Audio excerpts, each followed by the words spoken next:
शुरू करते हैं हम कस्टम्स वैल्यूएशन के आगे कंटिन्यूएशन में। हमने लास्ट क्लास में देखा था कि बेटा बाहर से जब भी कोई गुड्स आते थे तो इंडियन पोर्ट पर उतरते थे और पोर्ट पर एक कस्टम ऑफिसर खड़ा रहता है जो इंपोर्टर से कस्टम ड्यूटी चार्ज करता है और कस्टम ड्यूटी चार्ज करते वक्त वो दो वैल्यूज लेता है, एक वैल्यू ऑफ गुड्स एंड दूसरा रेट ऑफ ड्यूटी। रेट में तो कोई दिक्कत नहीं आती, ये रेट हमें कस्टम टैरिफ एक्ट बताता है और अगर ये रेट ना गिवन हो आप 10% प्रिज्यूम कर लेंगे। लेकिन जो वैल्यू जिस पे ड्यूटी निकलती है उसे हम बुलाते हैं असेसेबल वैल्यू। और क्योंकि सर ड्यूटी पोर्ट पर निकल रही होती है तो हम असेसेबल वैल्यू भी कहाँ तक की वैल्यू लेते हैं, पोर्ट तक की वैल्यू लेते हैं। ठीक है, अब ये वैल्यू हमें पोर्ट तक लेनी है तो हमने पीछे देखा रूल 3 के अंदर जिसने कहा कि सर फॉरेन पोर्ट तक शिप में गुड्स के अमाउंट को चढ़ाने का जितना भी खर्चा आया उसे हमने नाम दिया एफओबी वैल्यू और जितना भी खर्चा एक्सपोर्टर ने किया था वो सारा खर्चा एक्सपोर्टर इंपोर्टर से चार्ज कर लेता है in the name of transaction value, where generally transaction value and FOB value are almost same. However इसके बाद का जितना भी खर्चा होता है यानी रास्ते का फ्रेट, रास्ते का इंश्योरेंस, वो सारा का सारा खर्चा ऐड कर दिया जाता है in order to compute value at Indian port और उस वैल्यू को हम क्या नाम देते हैं, CIF वैल्यू। फिर इसमें हमने देखा था इस CIF वैल्यू को हम असेसेबल वैल्यू मान लेंगे ड्यूटी निकालने के लिए और क्योंकि ये CIF पोर्ट तक की वैल्यू है तो उसमें ये दो खर्चे फ्रेट और इंश्योरेंस के हमें जोड़ने होंगे। इनके बारे में रूल 10(2) ने बताया। रूल 10(2) ने कहा भाई साहब अगर ये खर्चे गिवन है तो एयर के केस में हमें कितना लेना है, एक्चुअल कॉस्ट और 20% of FOB which ever is less. अगर अदर देन एयर है तो एक्चुअल कॉस्ट हमें पता है तो एक्चुअल कॉस्ट ऐड कीजिएगा, एक्चुअल कॉस्ट नहीं पता तो 20% ऑफ एफओबी आपको ऐड करना होगा। हाउएवर इंश्योरेंस के केस में अगर आपको एक्चुअल कॉस्ट पता है तो एक्चुअल कॉस्ट ऐड कीजिए, नहीं तो 1.125% ऑफ एफओबी आपको ऐड करना पड़ेगा। ठीक है बेटा, चलिए अब ये रूल 10(2) के खर्चे थे जो हमने फ्रेट और इंश्योरेंस के नाम से देखे थे। इसके आगे हम कंसिडर करते हैं रूल 10(1) के खर्चे। रूल 10(1) में देखिएगा उन्होंने और बहुत सारे खर्चे मेंशन किए, आज हम इसको पढ़ेंगे। बहुत सारे खर्चे दिए गए जिनको मैं क्लास में एक्सप्रेस्ड एडिशंस या एक्सप्रेस्ड एडजस्टमेंट्स का नाम दे देती हूँ। एक्सप्रेस्ड का मतलब है बेटा अब जो भी खर्चे जो भी एडजस्टमेंट हम पढ़ेंगे वो सिर्फ और सिर्फ आपको तब ऐड करनी है असेसेबल वैल्यू निकालते वक्त जब वो एक्सप्रेसली आपको क्वेश्चन के अंदर दी गई हो। अगर वो वैल्यूज क्वेश्चन में आपको मेंशन नहीं है तो उनके अमाउंट को आप कभी भी कंसिडर नहीं करेंगे। जैसे हम पहला खर्चा देखते हैं कमीशन का। अब ये कमीशन क्या होता है बेसिकली सोचिएगा। सर कमीशन वो पेमेंट होती है जो एजेंट्स को पे की जाती है। कोई भी पेमेंट जो प्रिंसिपल अपने एजेंट को दे रहा है उसको हम कमीशन कहते हैं और प्रिंसिपल के बिहाफ पे एजेंट जो भी काम करता है उसके लिए एजेंट अपनी कमीशन चार्ज करता है। अब मान लीजिए इंडिया में मेरा इंपोर्टर है और यूएस में मेरा एक्सपोर्टर है। मेरा एक्सपोर्टर कहाँ बैठा है, यूएस में बैठा है। अब यूएस का एक्सपोर्टर ऑब्वियस सी बात है बेटा खुद यूएस में बैठा हुआ है तो अपना एजेंट कहाँ अपॉइंट करना चाहेगा, उस जगह जहां पे वो अवेलेबल नहीं है। एंड इंडिया में जो इंपोर्टर बैठा हुआ है क्योंकि वो खुद इंडिया में बैठा हुआ है तो वो अपना एजेंट कहाँ पे अपॉइंट करना चाहेगा, ऐसी जगह जहां पे वो खुद नहीं पहुंच सकता। यानी जनरली अगर क्वेश्चन साइलेंट है और कोई एक्सप्लेनेशन नहीं है, तो मान के चलिएगा कि इंडिया में बैठा हुआ एजेंट किसका है? एक्सपोर्टर का, और यूएस में बैठा हुआ एजेंट किसका होगा? इंपोर्टर का। ठीक है बेटा। अब क्योंकि यूएस का एजेंट बाहर बैठा है, यूएस में बैठा है, तो अपनी कमीशन कौन सी करेंसी में डिमांड करेगा? डॉलर में, फॉरेन करेंसी में। और इंडियन एजेंट जो एक्सपोर्टर को रिप्रेजेंट कर रहा है, इंडिया में बैठा हुआ है, वो अपनी पेमेंट कौन सी करेंसी में लेगा? रुपीज में। जनरल लॉ है। अच्छा, अब एक्सपोर्टर जिसको हम सेलर भी कह सकते हैं, ये सेलर अपने एजेंट को जो कमीशन दे रहा है, मैं आज से उसे नाम दे दूंगी सेलिंग कमीशन। और इंपोर्टर यानी बायर जो इंडिया में बैठा है, वो अपने एजेंट को जो कमीशन पे करेगा, आज से मैं उसको बुलाऊंगी बाइंग कमीशन। ठीक है बेटा। बायर के एजेंट की कमीशन बाइंग कमीशन, सेलर के एजेंट की कमीशन सेलिंग कमीशन। अब एक्सपोर्टर ने इंपोर्टर को गुड्स बेचे और इसके बदले इंपोर्टर एक्सपोर्टर को पेमेंट करेगा, जो भी ट्रांजैक्शन वैल्यू में लिखा हुआ है, जो भी इनवॉइस प्राइस में लिखा हुआ है। और जनरली बताइए, इनवॉइस प्राइस में, ट्रांजैक्शन वैल्यू में सेलर कितना चार्ज करता होगा? सर ऑब्वियस सी बात है, सेलिंग प्राइस के अंदर एक्सपोर्टर के उसके सारे खर्चे प्लस उसका प्रॉफिट मार्जिन जुड़ा हुआ होगा। ठीक है, मान लेते हैं एक्सपोर्टर इंपोर्टर से 15 लाख चार्ज कर रहा है और उसमें से 1 लाख रुपए की कमीशन दे रहा है। ठीक है, तो जो कॉस्ट है, ये जो कॉस्ट है जो ट्रांजैक्शन वैल्यू में जुड़ी हुई है, इस कॉस्ट में एक्सपोर्टर ने अपने कमीशन का भी खर्चा जोड़ा होगा, जो वो अपने एजेंट को पे करेगा, है कि नहीं? अब अल्टीमेटली दिक्कत क्या है? दिक्कत समझिएगा। दिक्कत ये थी कि वो एक्सपोर्टर जो बाहर बैठा हुआ था, उसे पेमेंट चाहिए थी डॉलर में, और इंडियन इंपोर्टर के पास करेंसी अवेलेबल थी रुपीज में। तो पहले इंपोर्टर ने रुपीज से डॉलर कन्वर्ट किए होंगे और फिर एक्सपोर्टर को पेमेंट की होगी, एंड देन एक्सपोर्टर को जब 15 लाख मिल गए होंगे तो अपना अमाउंट निकाल के फर्दर 1 लाख एक्सपोर्टर को अपने एजेंट को पे करना होगा जो इंडिया में बैठा है, यानी एक्सपोर्टर को अपने डॉलर में से रुपीस को कन्वर्ट करके अपने एजेंट को देना पड़ेगा। अब सर ये थोड़ी सी कॉम्प्लिकेटेड सिचुएशन हो गई, क्यों? इंपोर्टर से पैसा जा रहा था एक्सपोर्टर पे और एक्सपोर्टर से आ रहा था एजेंट में, यानी रुपीस से डॉलर और फिर डॉलर से रुपीस करेंसी कन्वर्जन हो रही थी। अब आप सबने पढ़ा सुना होगा कि सर फॉरेन एक्सचेंज का रेट डेली बेसिस पे फ्लक्चुएट करता है। डेली बेसिस पे डिमांड सप्लाई के इक्विलिब्रियम के अकॉर्डिंगली डॉलर या तो महंगा होता है या सस्ता होता है। तो वट एवर द केस में भी, डॉलर महंगा हो या सस्ता हो, दोनों में से एक ना एक पार्टी को, चाहे वो एक्सपोर्टर हो या एक्सपोर्टर का एजेंट, किसी ना किसी को तो लॉस बेयर करना पड़ेगा due to foreign exchange fluctuation in the market.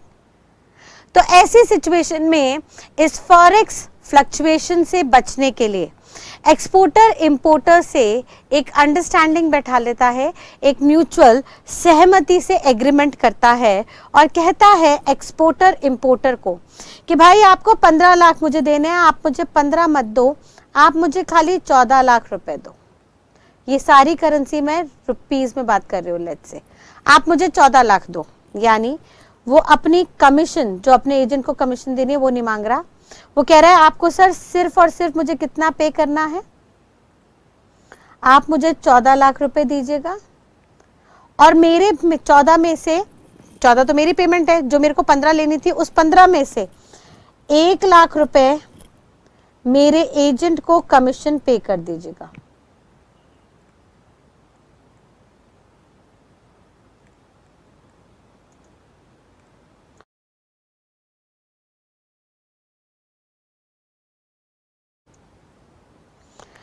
अब भाई एक्सपोर्टर ने इंपोर्टर को कहा मेरे बिहाफ पे मेरे एजेंट को पेमेंट कर दो 1 लाख रुपए, तो इससे क्या इंपोर्टर को कोई दिक्कत होगी ना।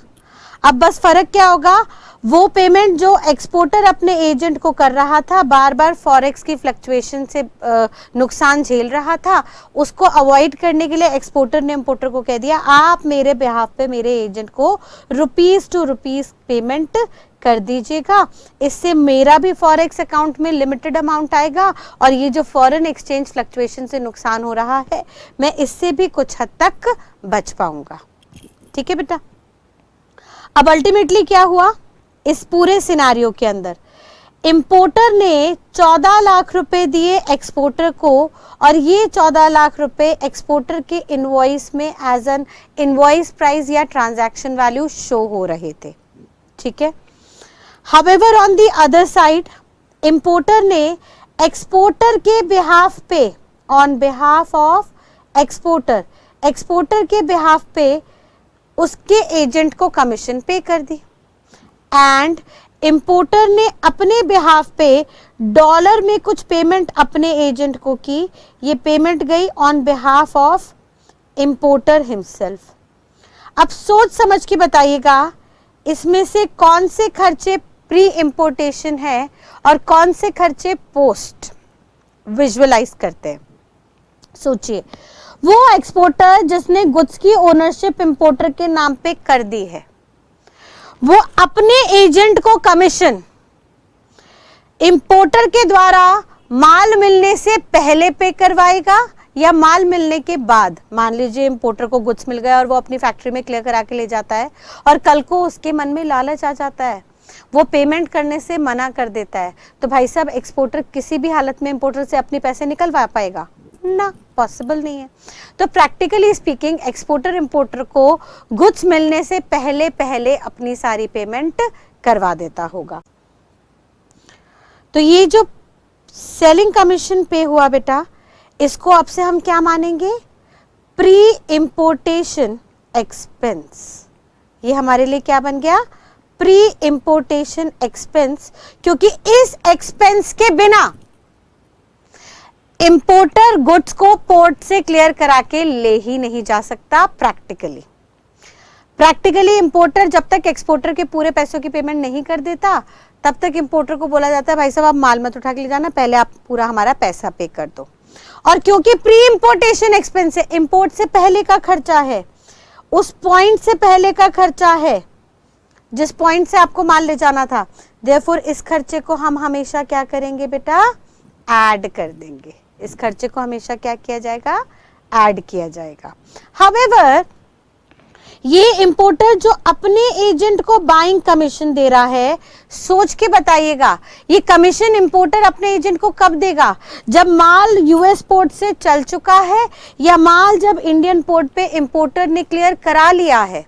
भाई प्रैक्टिकली स्पीकिंग इंपोर्टर अपने एजेंट को कमीशन इसलिए दे रहा है सो दैट उसका एजेंट इंपोर्टर के घर तक, इंपोर्टर की फैक्ट्री तक, इंपोर्टर के शोरूम तक, गोडाउन तक माल डिलीवर करा दे। तो भाई सिंपल सी बात, इंपोर्टर अपने एजेंट को पेमेंट कब करेगा, कब कमीशन देगा, जब एजेंट उसके प्रीमाइसेस तक गुड्स को डिलीवर कर देता है। तो जब प्रैक्टिकली स्पीकिंग ये जो बाइंग कमीशन है तब दिया जाता है जब पोर्ट से माल इंपोर्टर क्लियर करा के अपनी फैक्ट्री में ले जाए।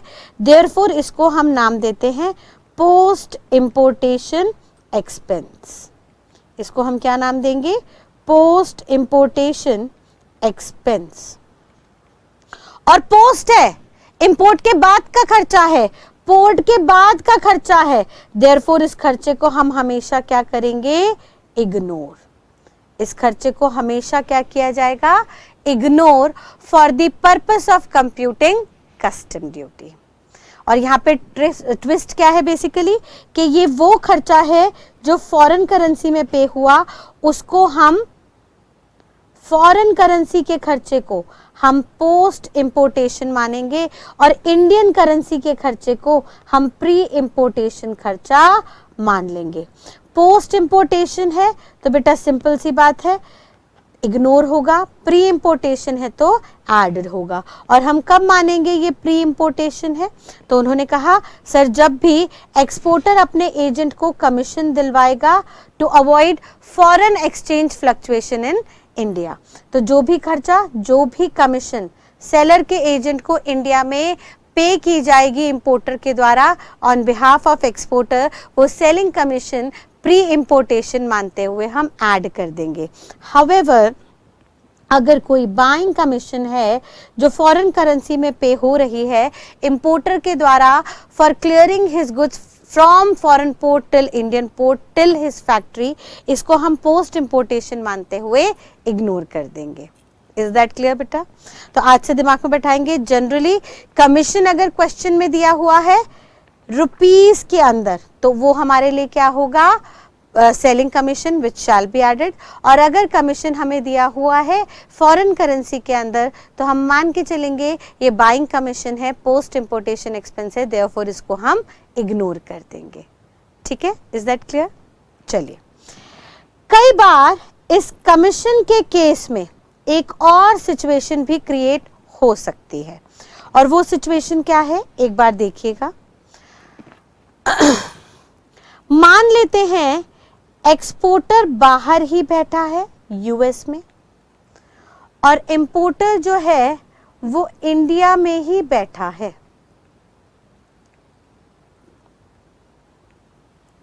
ठीक है, लेकिन इंपोर्टर अपने काम में बहुत बिजी है, अपने लोकल वर्क में बहुत बिजी है, उसके पास इतना टाइम नहीं है कि वो बाहर जाके एक्सपोर्टर ढूंढे और माल मंगवाए। तो कई बार इंपोर्टर अपने एजेंट अपनी ही लोकेशन में ढूंढ लेते हैं। मान लीजिए इंपोर्टर बैठा है एमपी में और एजेंट अपॉइंट किया उसने महाराष्ट्र में, बॉम्बे में। अब ये जो एजेंट है ये किसका एजेंट है? इंपोर्टर का। सिमिलरली मान लीजिए एक्सपोर्टर अपना एजेंट बाहर चुनता है कोस्टल एरिया के किनारे जो इसका माल बाहर दूसरी कंट्रीज में बेच सके। ये एजेंट है एक्सपोर्टर का। अगर एक्सपोर्टर का एजेंट बाहर बैठा है और इंपोर्टर का एजेंट इंडिया में बैठा है तो ऐसे एजेंट को हम बोल देते हैं कैनलाइजिंग एजेंट। वो एजेंट जिनको कैनाल की तरह, रूट की तरह हम यूज कर रहे हैं for the purpose of importation and exportation. ठीक है, अब एक्सपोर्टर क्या करेगा? इस एजेंट को, इस कैनलाइजिंग एजेंट को गुड्स भेजेगा कि भैया मेरे बिहाफ पे आगे बिकवा के ला। ये कैनलाइजिंग एजेंट के आपस में टाई अप होंगे, ये एक कंट्री से दूसरी कंट्री में बेचेंगे एंड कैनलाइजिंग एजेंट का अपनी कंट्री में टाई अप होगा, ये बायर्स को प्रोडक्ट को डिलीवर करेंगे और फिर बायर को कह दिया जाएगा भाई साहब आप एक्सपोर्टर के अकाउंट में भी पैसे डाल दो, आप एक्सपोर्टर के एजेंट के अकाउंट में भी पैसे डाल दो और आप अपने एजेंट को भी पैसे दे दो। इंपोर्टर जो एक्सपोर्टर के अमाउंट अकाउंट में पे करेगा वो तो हमारे लिए हो गया ट्रांजैक्शन वैल्यू, इनवॉइस प्राइस, इसमें तो कोई दिक्कत है ही नहीं।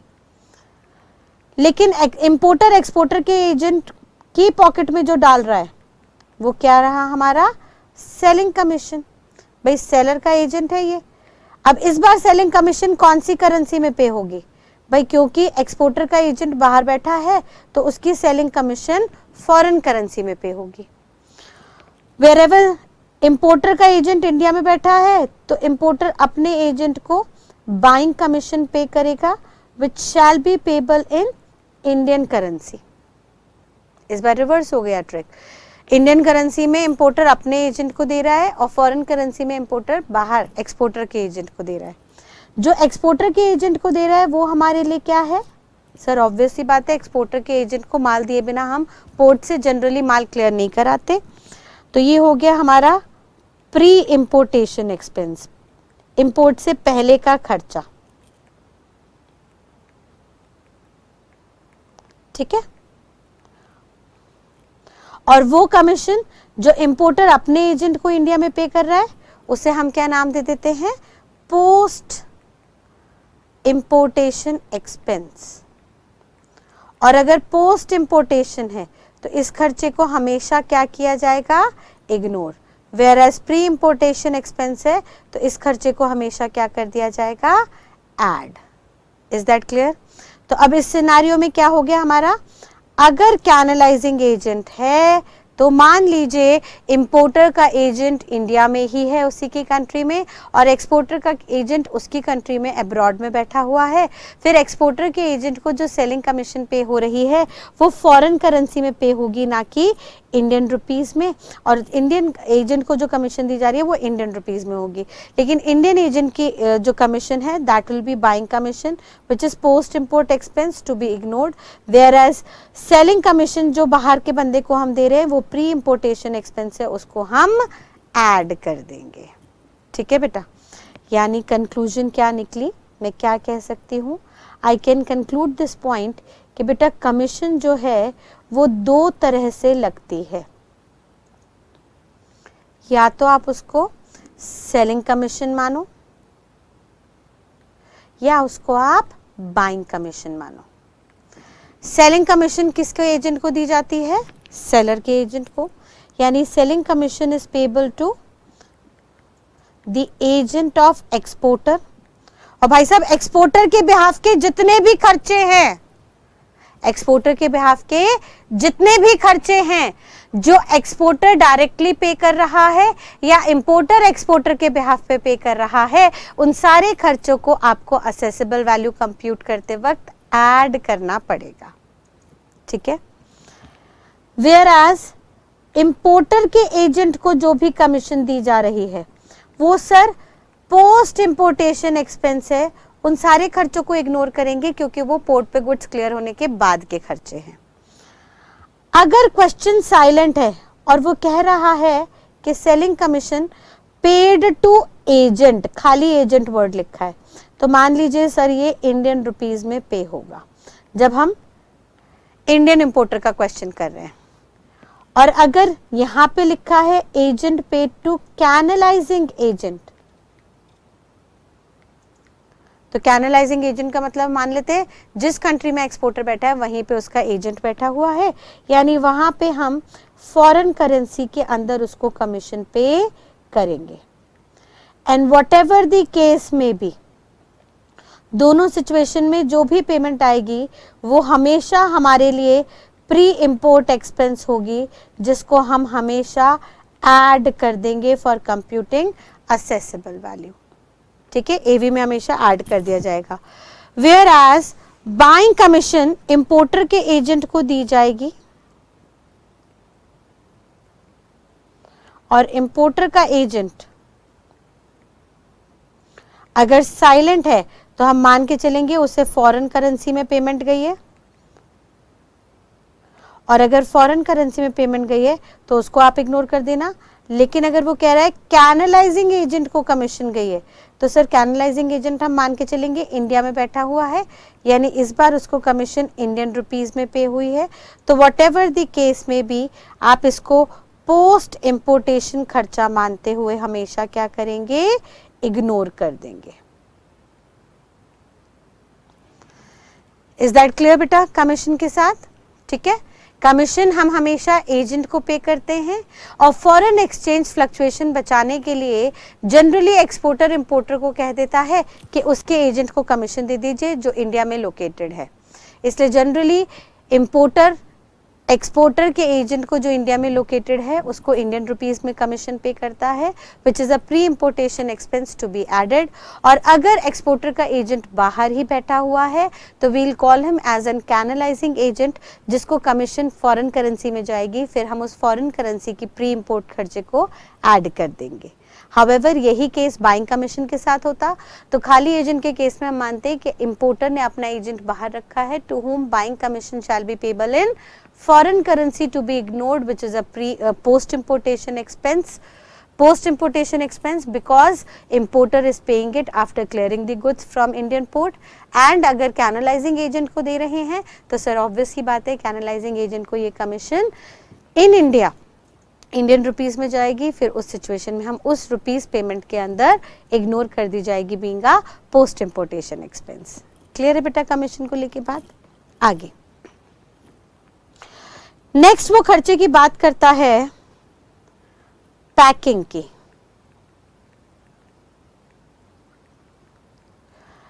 पैकिंग के लिए लॉ मेकर कहता है सर 2 तरह से पैकिंग आती है बाहर से इन जनरल। मान लीजिए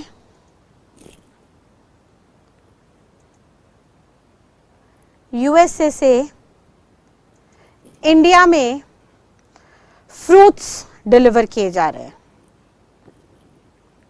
फ्रूट्स की इंपोर्टेशन हो रही है।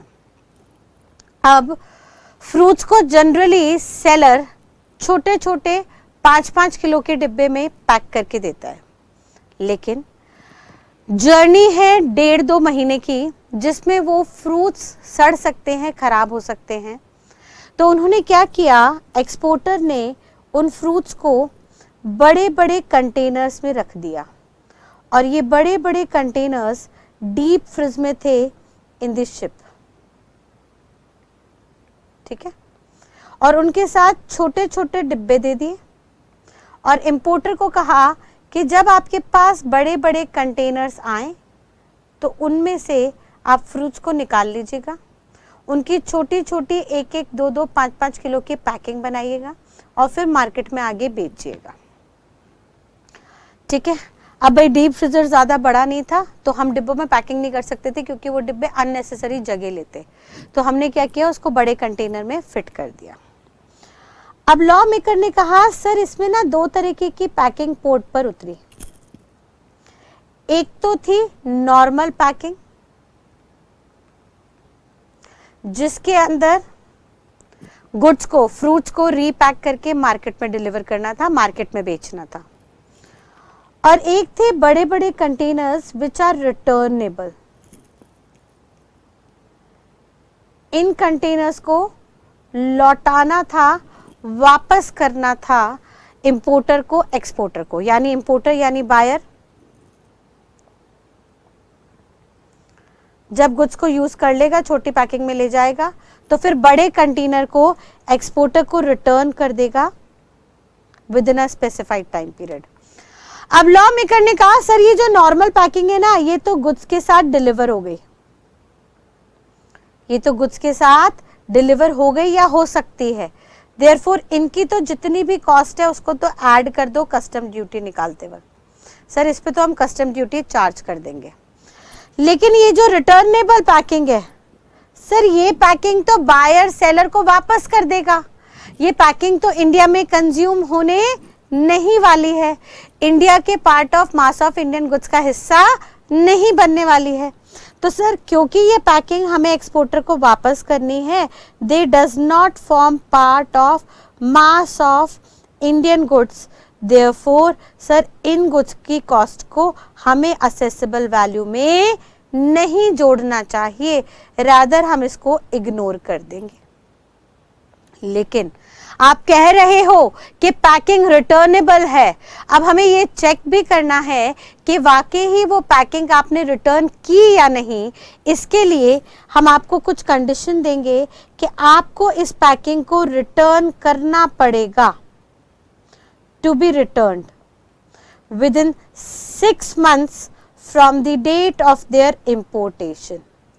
सर जिस दिन आपने इंडिया में इस पैकिंग को उतारा, इंपोर्ट किया, उसके 6 महीने के अंदर अंदर आपको इस पैकिंग को वापस भेजना पड़ेगा, तब हम आपके इस अमाउंट को, इस कॉस्ट को असेसेबल वैल्यू में नहीं जोड़ेंगे, यानी इस पर हम कोई कस्टम ड्यूटी चार्ज नहीं करेंगे। लेकिन ध्यान से सुनिएगा, कभी भी सरकार आपका कोई टैक्स माफ करती है subject to fulfilment of any future condition. कोई फ्यूचर में कंडीशन माफ होने पर, पूरी कंडीशन होने पर आपको टैक्स की माफी मिल रही है, तो सरकार ये कैसे चेक करेगी कि आपने वो कंडीशन पूरी की या नहीं?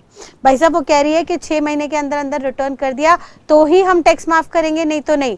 अब एक फ्यूचर की subsequent condition which is uncertain, वो पूरी हो रही है या नहीं आपको पता नहीं, लेकिन आप, सरकार ने आपका टैक्स माफ कर दिया तो सरकार कह रही है रुको। तो भाई साहब फ्यूचर की एक कंडीशन जब पूरी होगी तभी आपका टैक्स माफ होगा। और हमें ये पता नहीं कि फ्यूचर में आप ये कंडीशन पूरी कर रहे हैं या नहीं। यानी हम आपके रिटर्नेबल पैकिंग को कॉस्ट में कब नहीं जोड़ रहे, असेसेबल वैल्यू में ना जोड़ के ड्यूटी कब नहीं लगा रहे, जब वो पैकिंग आप 6 महीने में लौटा दोगे। अब ऑफिसर कह रहा है हमें क्या पता आप 6 महीने में लौटा रहे हो या नहीं, तो भाई साहब subject to future condition your duty shall be exempted provided you must have filed a security bond। मतलब समझिएगा वो क्या कह रहा है। वो कह रहा है सर मान लीजिए रिटर्नेबल कॉस्ट का प्राइस है 10 लाख, नॉर्मल पैकिंग है 20 लाख और जो गुड्स आए गुड्स का प्राइस है 80 लाख। अब हम क्या करेंगे पोर्ट पर, 80 और 20 इनको तो जोड़ देंगे। सर यहाँ पे कस्टम ड्यूटी निकलेगी, कस्टम ड्यूटी के लिए हम असेसेबल वैल्यू में क्या क्या जोड़ देंगे, एक तो 80 लाख के गुड्स और 20 लाख की नॉर्मल पैकिंग और बाकी फ्रेट इंश्योरेंस जो लग रहा है वो तो लगेगा ही लगेगा। इतने के बराबर तो आप ड्यूटी पे कर देना, ठीक है। एंड ये जो रिटर्नेबल पैकिंग है इस पे जितनी ड्यूटी बनती है, सर पैकिंग की कॉस्ट कितनी है 10 लाख।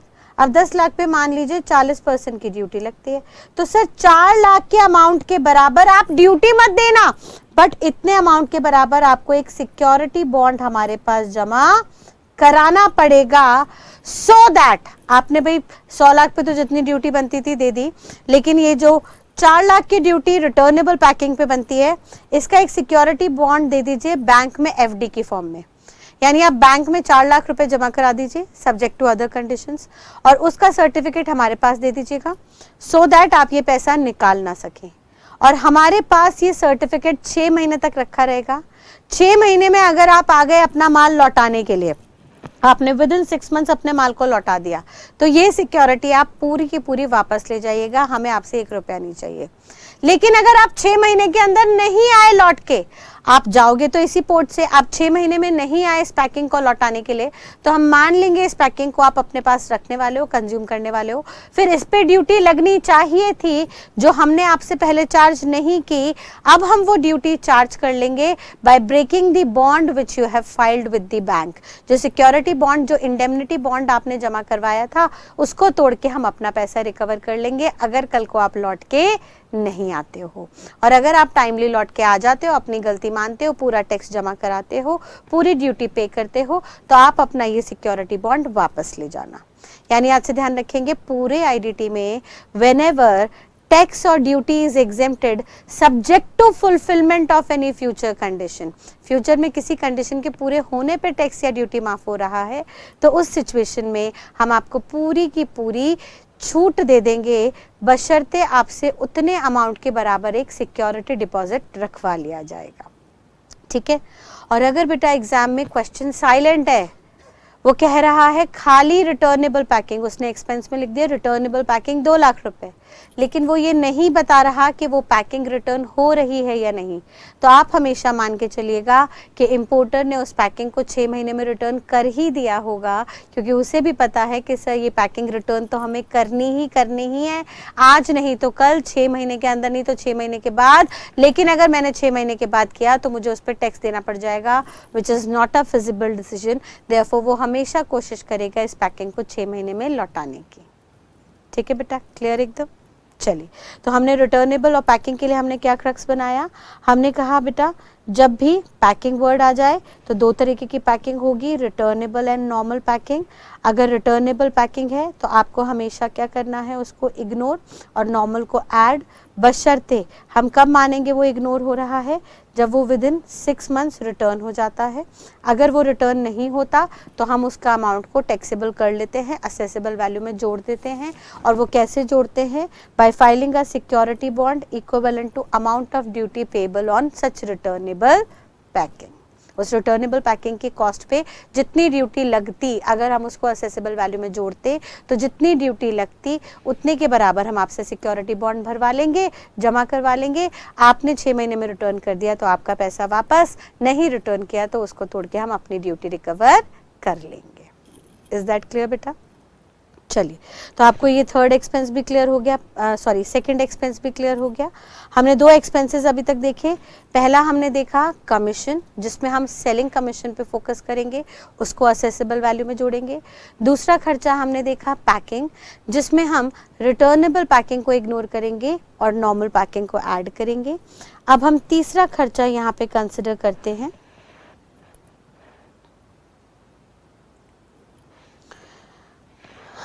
जिसमें हम देखते हैं रॉयल्टी। अब ये रॉयल्टी क्या होती है समझिएगा जरा, बहुत दिमाग में अच्छे से बैठाइएगा। कई बार कुछ लोग अपनी इंटेलेक्चुअल प्रॉपर्टी क्रिएट करते हैं। इंटेलेक्चुअल प्रॉपर्टी का मतलब क्या होता है? वो प्रॉपर्टी जो हमारे इंटेलेक्ट, हमारे ब्रेन से जनरेट हुई है। जैसे मैं कहती हूं कि बेटा मैंने अपने इंटेलेक्ट, अपने ब्रेन से दिमाग लगा के एक जीएसटी की इनडायरेक्ट टैक्स की किताब लिखी है, कोई बुक लिखी है, कोई लिटरेचर लिखा है। अब मुझे ये डर है कि मेरा लिटरेचर कोई कॉपी ना कर ले, मेरी किताब को कोई अपने नाम से मार्केट में ना बेचे। देयरफॉर मैं उस किताब के मैटर को सरकार के पास जाके रजिस्टर करा देती हूँ, ठीक है। या सिमिलरली कोई आर्टिस्टिक वर्क तैयार करता है, कोई मूवी बनाता है, करण जौहर, एकता कपूर कोई सीरियल बनाती है, कोई एड बनाती हैं, या कोई म्यूजिशियन म्यूजिक पीस तैयार करता है। तो सर हमारा ये म्यूजिक पीस, ये आर्ट वर्क या ये लिटरेचर कोई कॉपी ना कर ले, इसके लिए हम इसको एक्सक्लूसिवली रजिस्टर्ड करा देते हैं इन the name of copyright. In the name of copyright. Copyright का मतलब क्या होता है? Sir copyright is an exclusive right wherein अगर मैं अपनी किताब का कॉपीराइट ले रही हूं तो ये अधिकार रजिस्टर्ड हो गया। अब ये किताब सिर्फ और सिर्फ मेरे नाम से, मेरे मैटर में छपेगी, कोई और इस मैटर को अपने नाम से नहीं छाप सकता। सिमिलरली मैं कहूंगी बेटा कोई कंपनी फॉर्मूला बनाती है, मान लीजिए रेनबैक्सी कंपनी है, उसने सालों साल रिसर्च करके एक दवाई, एक मेडिसिन तैयार की और वो दवाई का फॉर्मूला उसे दवाई के पैकेट में छापना पड़ता है, लेकिन उसे ये डर है कि उसका ये फॉर्मूला कोई दूसरी कॉम्पिटिटिव कंपनी ना चोरी कर ले। देयरफॉर वो उसको, उस फॉर्मूले को रजिस्टर करा लेती है कि भाई साहब अब ये फॉर्मूला हमारा है, हमारे अलावा इसको कोई और यूज नहीं कर सकता। और जैसे ही वो उस फॉर्मूले को रजिस्टर कराती है, इसको हम कहते हैं पेटेंट। क्या बुलाते हैं हम इसे? पेटेंट। सिमिलरली सर कई बार लोग बहुत लाखों करोड़ों खर्च करके अपना नाम बनाते हैं, अपनी गुडविल क्रिएट करते हैं, अपना ब्रांड नेम क्रिएट करते हैं। अब हमें ये डर है कि हमारा नाम, हमारी गुडविल कोई और ना चुरा ले। भाई हमने सालों साल मेहनत की अपना नाम क्रिएट करने में, हमने लाखों करोड़ों खर्च किए अपना एडवर्टीजमेंट, अपनी पब्लिसिटी करने में। अब हम नहीं चाहते कि हमारा नाम कोई और यूज करे, तो इसको हम रजिस्टर करा लेते हैं इन the name of trademark. In the name of trademark. और ये भी जो हम रजिस्टर कराते हैं अधिकारों को, ये सारे अधिकारों को हम एक्सक्लूसिव राइट मान लेते हैं। एक्सक्लूसिव राइट का मतलब क्या होता है? ये अधिकार सिर्फ और सिर्फ हमारे हैं जिन्होंने बनाए। अब मान लीजिए मैंने किताब लिखी, मैंने किताब बनाई, तो इसका अधिकार सिर्फ मेरा है, कोई और इस किताब को ना तो छाप सकता है ना बेच सकता है जब तक मैं ना बोलूं। ये एक्सक्लूसिव राइट है, मेरा कॉपीराइट है। सिमिलरली किसी ने कोई मूवी बनाई तो उसी का अधिकार है ये मूवी को रिलीज करने का, डिस्प्ले करना का अलग अलग मीडिया चैनल्स पे। सिमिलरली किसी ने दवाई का फॉर्मूला बनाया तो इसका पेटेंट सिर्फ उसका है, कोई और ये दवाई का फॉर्मूला यूज नहीं कर सकता। And vice versa. लास्टली वो कह रहा है अगर किसी ने कोई नाम, कोई गुडविल क्रिएट की तो उस सिचुएशन में सिर्फ और सिर्फ वही बंदा उस ट्रेडमार्क को यूज कर सकता है, कोई और नहीं यूज कर सकता। अब ये जो एक्सक्लूसिव राइट है which is registered with government, इस एक्सक्लूसिव राइट को हम दो कैटेगरी में बांट देते हैं। यानी ये तो वो जनरली यूज करेगा जिसने इसे बनाया। भाई मैंने किताब लिखी तो अब मैं किताब बना के कितनी भी बार छापूं, कितने भी लोगों को बेचूं, या किसी ने फॉर्मूला बनाया तो वो फॉर्मूले से यूज करके कितनी भी दवाइयां बनाए, कोई भी कोल्ड ड्रिंक बनाए, कोई भी सॉफ्टवेयर कोई भी फूड प्रोडक्ट बनाए। मैंने ट्रेडमार्क ले लिया, सर अब ट्रेडमार्क ले लिया तो अब ये मेरा अधिकार है, मैं अपने नाम को कहीं पे भी यूज करूं, किसी भी बिजनेस में अप्लाई करूं, किसी भी होर्डिंग पे डिस्प्ले करूं, इसमें कोई रोक नहीं सकता। लेकिन ये अधिकार कई बार ट्रांसफर भी कर दिया जाता है, ट्रांसफर ऑफ राइट। और ये ट्रांसफर दो तरह से हो सकता है, परमानेंट भी हो सकता है और टेम्पररी भी हो सकता है। टेम्पररी मतलब सर मेरे पास मेरी बातचीत चल रही है, मान लीजिए टेक्समैन पब्लिकेशन हाउस से, और वो कहती है कि आप अपनी किताब दीजिए, हम आपकी किताब आपके नाम से इंडिया के कोने कोने में बेचेंगे। तो मैं कहती हूँ भाई साहब मैं तो बहुत छोटी ऑथर हूँ और आप इतने बड़े पब्लिकेशन हाउस हो, कल को आप अगर मेरे को डिसीव करोगे, डोमिनेट करोगे, मुझे पता ही नहीं लगने दोगे कि मेरी कितनी किताबें बिक रही हैं, तो मेरा तो बहुत मेजर लॉस होगा। तो सर मेरे और आपके बीच में बस 1 साल का कॉन्ट्रैक्ट होगा, पहले आप 1 साल तक मेरी किताबें बेचिए, मुझे उसका किराया दीजिए। अगर मुझे लगा कि आपने मेरे साथ कोई डोमिनेशन, कोई डिसीवमेंट, कोई धोखाधड़ी नहीं की है, मुझे अननेसेसरीली डिसीव नहीं किया है और मेरे को properly payment time to time करते रहेंगे, तो ये अधिकार मैं फिर से 1 साल के लिए एक्सटेंड कर दूंगी। इन अधिकारों के ट्रांसफर को हम टेक्निकली बुलाते हैं असाइनमेंट ऑफ राइट। अधिकार को असाइन करना, ट्रांसफर करना। और जब ये अधिकार असाइन होते हैं तो इसके बदले हमें कुछ पेमेंट मिलती है, जिस पेमेंट को, जिस कंसिडरेशन को हम नाम देते हैं रॉयल्टी। तो रॉयल्टी क्या हो गई बेटा? It is the consideration made for the transfer of intellectual property by transferor to transferee, by self generator, the person who generated it, to the other person। ठीक है, मैंने अगर कॉपीराइट दिया अपनी किताब का छापने का टू टेक्समैन पब्लिकेशन, तो उसके बदले टेक्समैन पब्लिकेशन से जो मुझे पेमेंट आ रही है that will be known as royalty. और ये रॉयल्टी 2 कैटेगरी में हम पे कर सकते हैं। This royalty can be paid either for resale of product और फॉर रिप्रोडक्शन ऑफ प्रोडक्ट। ठीक है, अब ये रीसेल का मतलब क्या होता है जरा समझिएगा।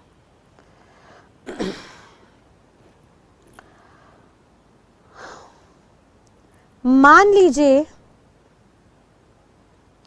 मेरे यहां एक इंपोर्टर है penguin India, a world renowned publication house, और यूके की एक ऑथर हैं जेके रॉलिंग,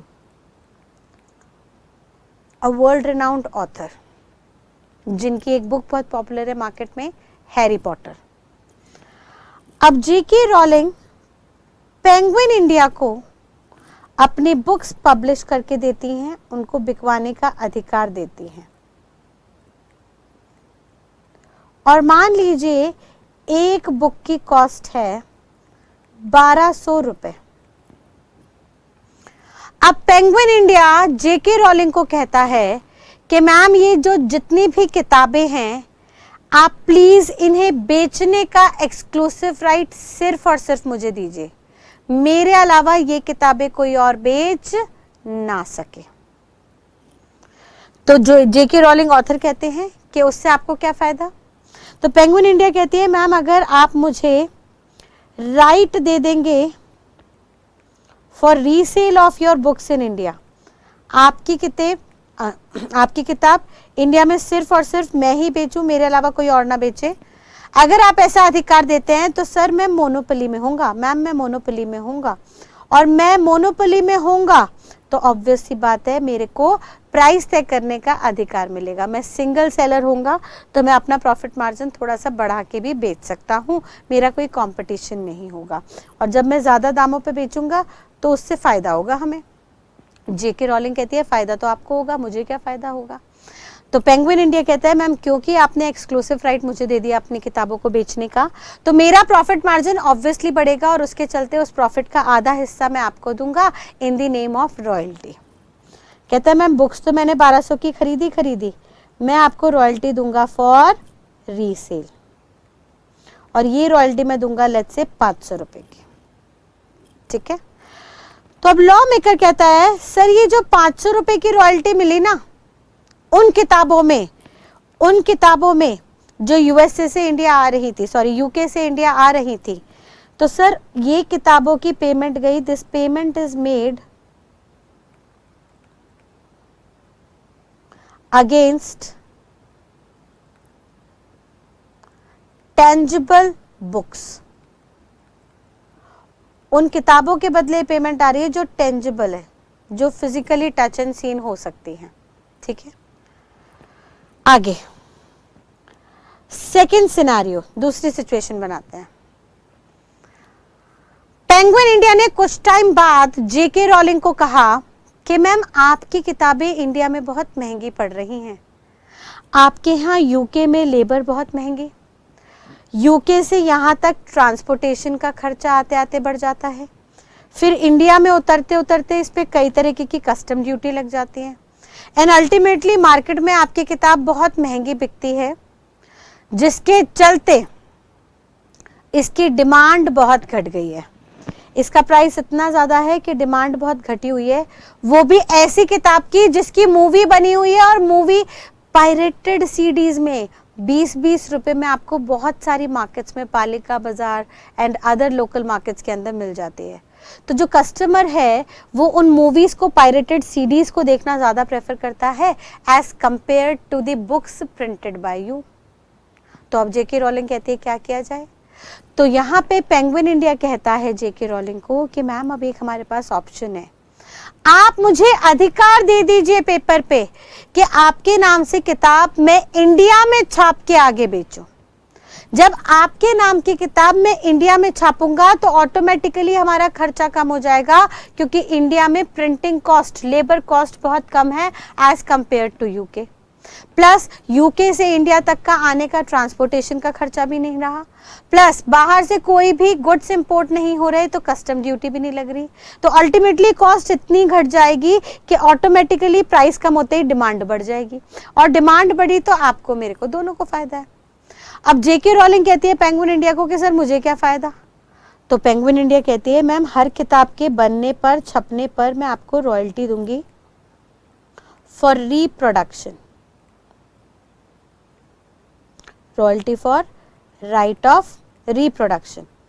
आप किताबों में इंडिया बनाने का, इंडिया छापने का अधिकार जैसे ही मुझे दोगे तो मैं हर किताब के छपने पर आपको 800 रुपए दूंगी। और आपको भरोसा ना हो तो आप अपने किसी बंदे को भेज दीजिएगा जो यहाँ पे डेली बेसिस पे स्टॉक टेकिंग करता रहेगा, गिनता रहेगा कि आपकी कितनी किताबें बिकी। जितनी किताबें बिकेंगी हम हर किताब के बिकने पर 800 रुपए देंगे, आपको बड़ा हुआ अमाउंट देंगे, आपको ज़्यादा कुछ करना भी नहीं है, आपको सिर्फ एक अधिकार देना है कि पेपर पे मैं ये किताबें आपके नाम से इंडिया में छाप सकूँ। मैडम रोलिंग ने कहा सर है तो फायदे का सौदा, लेकिन मुझे एक खतरा भी है।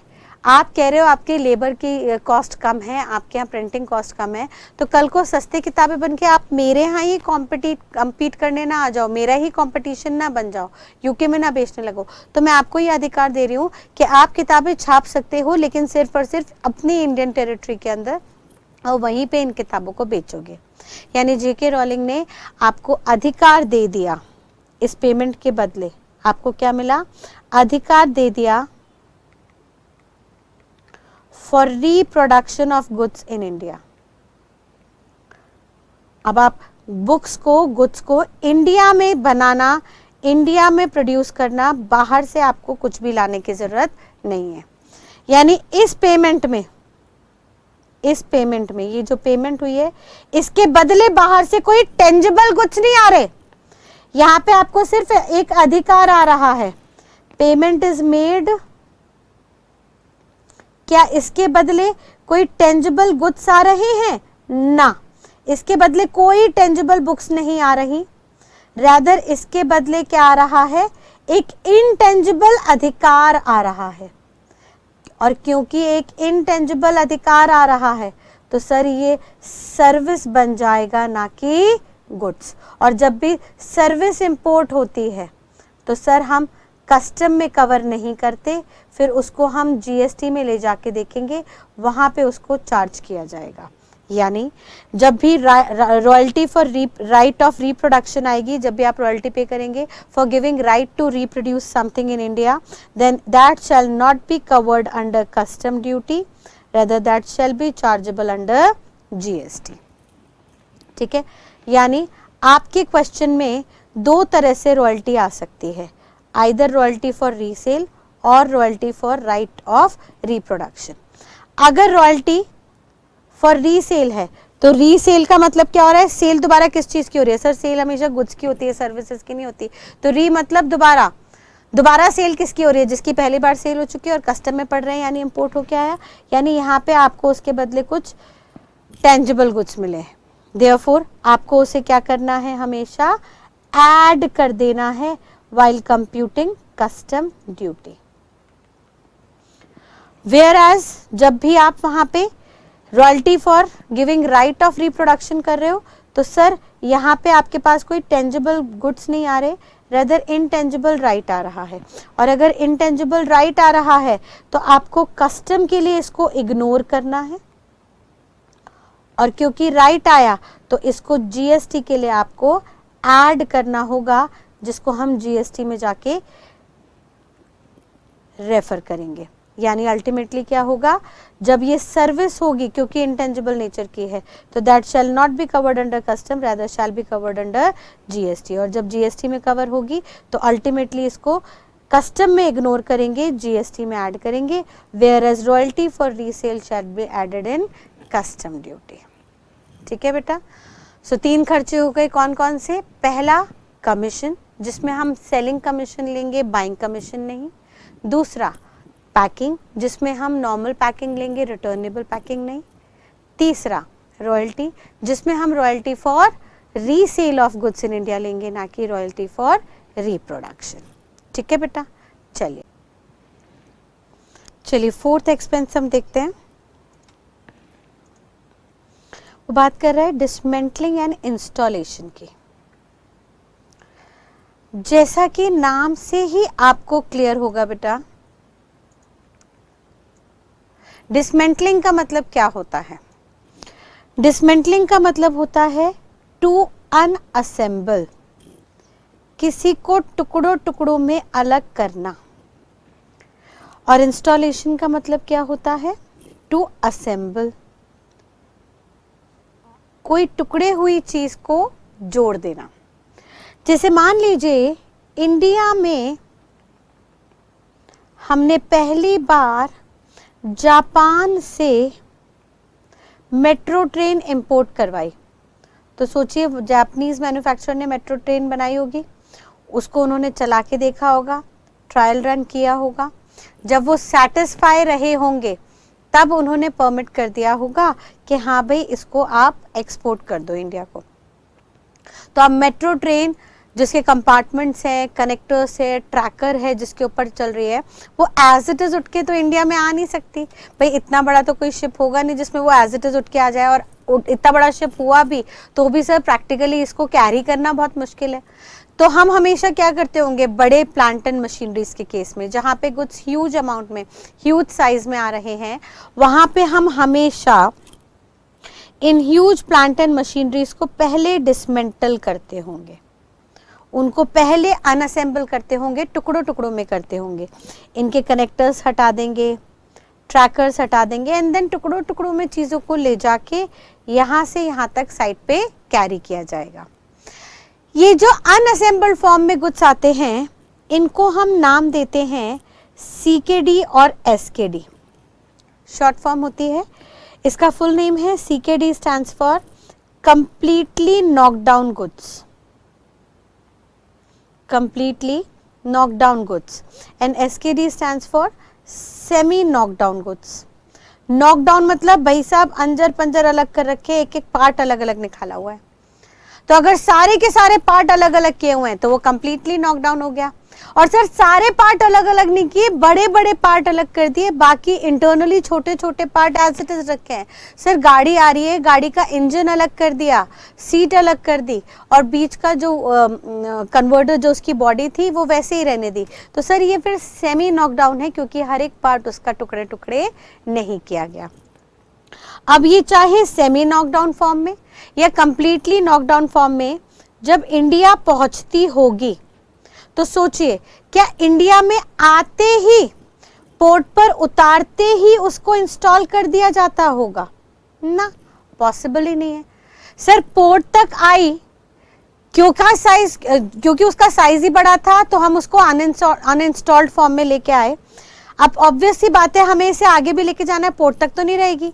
सर मान लीजिए दिल्ली में लाके इसको साइट पे कंस्ट्रक्ट करके प्ले करना है, डिस्प्ले करना है, तो हम इसको ले जाके as it is dismantle form में ही ले जाएंगे, ट्रक में एंड ऑल, और डिसमेंटल फॉर्म में ले जाके ओरिजिनल साइट पे जहाँ पे उसको स्टार्ट करना है वहाँ पे उसकी असेंबली करेंगे, और असेंबली के जितने खर्चे होंगे उसको हम नाम देंगे इंस्टॉलेशन चार्जेस।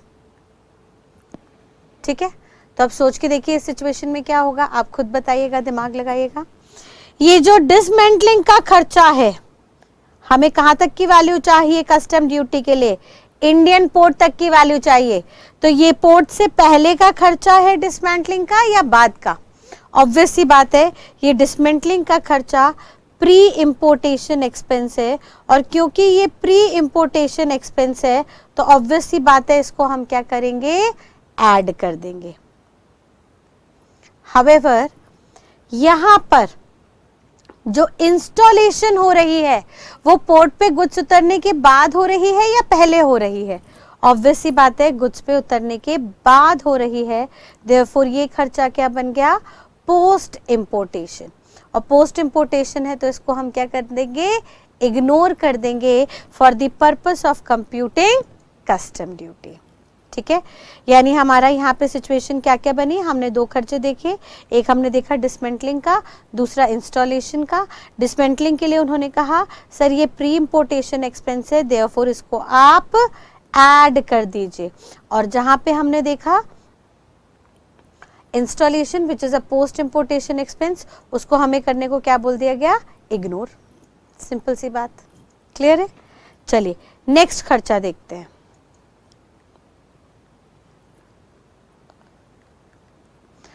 उन्होंने कहा sir demurrage charges, demurrage charges.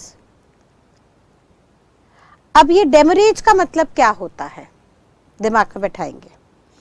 Sir जैसे ही बाहर से कोई गुड्स इंडिया तक पहुंचाए जाते हैं तो इंडियन पोर्ट पर गुड्स को उतार दिया जाता है, और पोर्ट पर इंपोर्टर को 30 दिन का टाइम दिया जाता है, 30 डेज का टाइम दिया जाता है।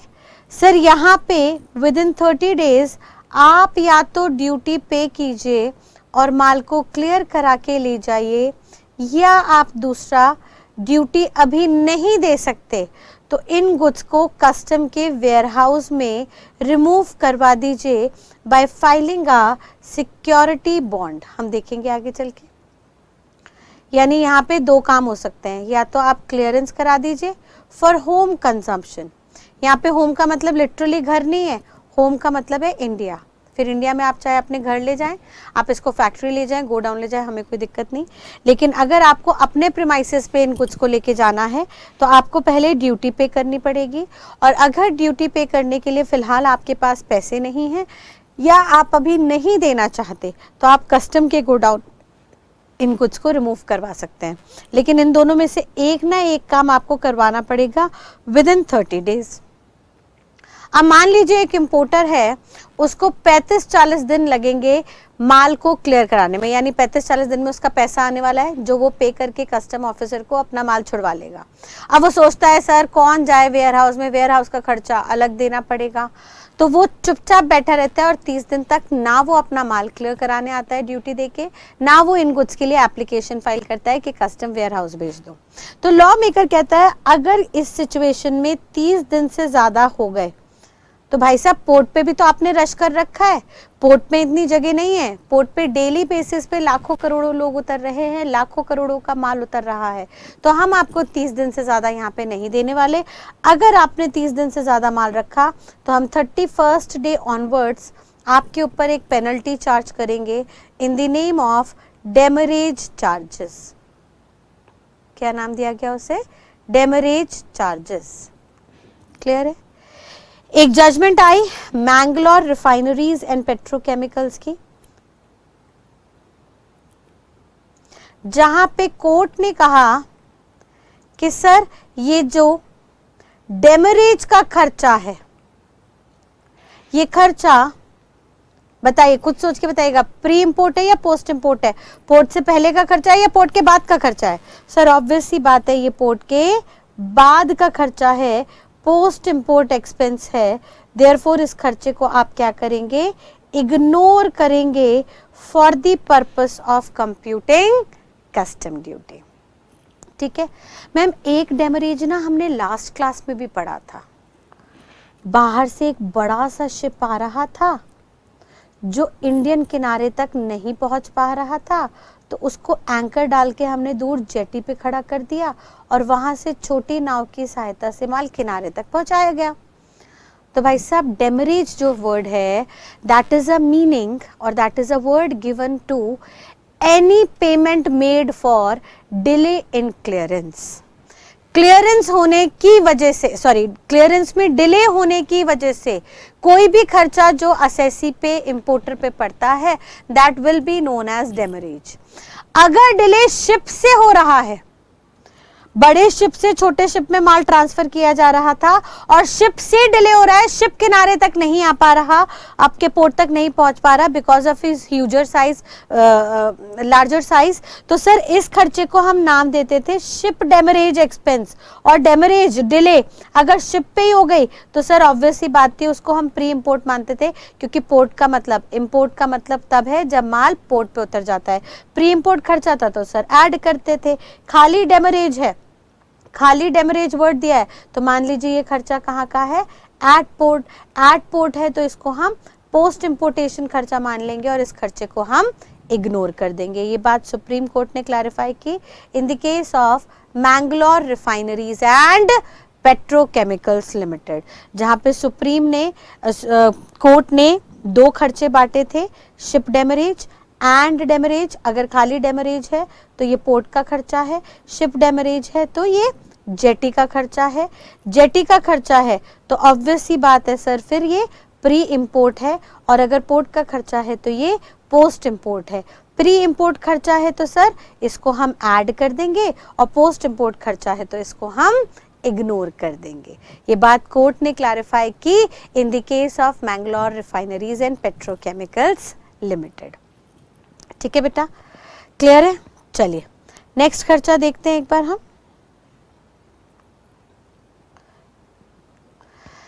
नेक्स्ट उन्होंने कहा सर कई बार इंस्पेक्शन फीस का खर्चा आ जाता है। इंस्पेक्शन फीस का मतलब क्या होता है सुनिएगा। एक एक्सपोर्टर है जो बाहर बैठा हुआ है, उसने कोई मशीनरी इंपोर्टर को दी और कहा कि ये मशीन आप अपने प्रीमाइसेस में जब इंस्टॉल करें, लगाएं, तो सर इसकी इंस्पेक्शन जरूर करा लीजिएगा, क्योंकि ये थोड़ी एक्सप्लोसिव नेचर की है, डेंजरस नेचर की है।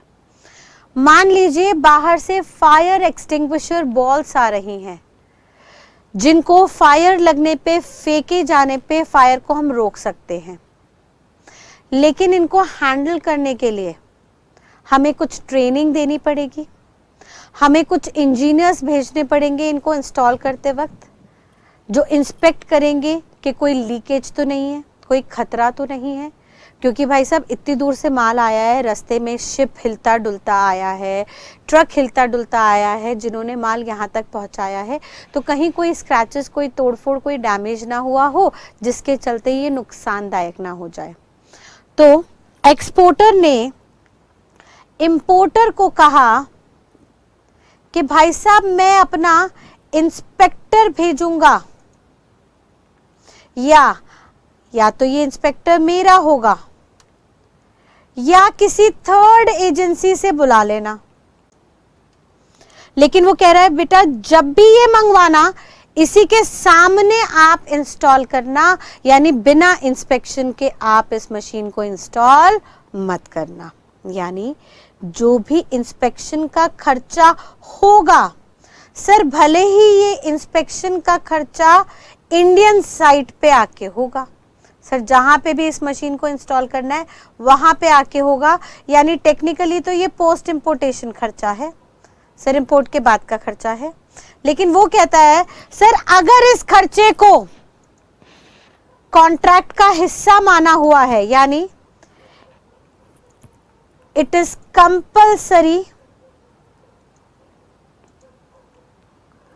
Under contract of exportation, contract में कंपलसरी किया है कि बिना इंस्पेक्शन के आप मशीन को इंस्टॉल नहीं कर सकते, गुड्स को इंस्टॉल नहीं कर सकते अपनी साइट पे, it is compulsory.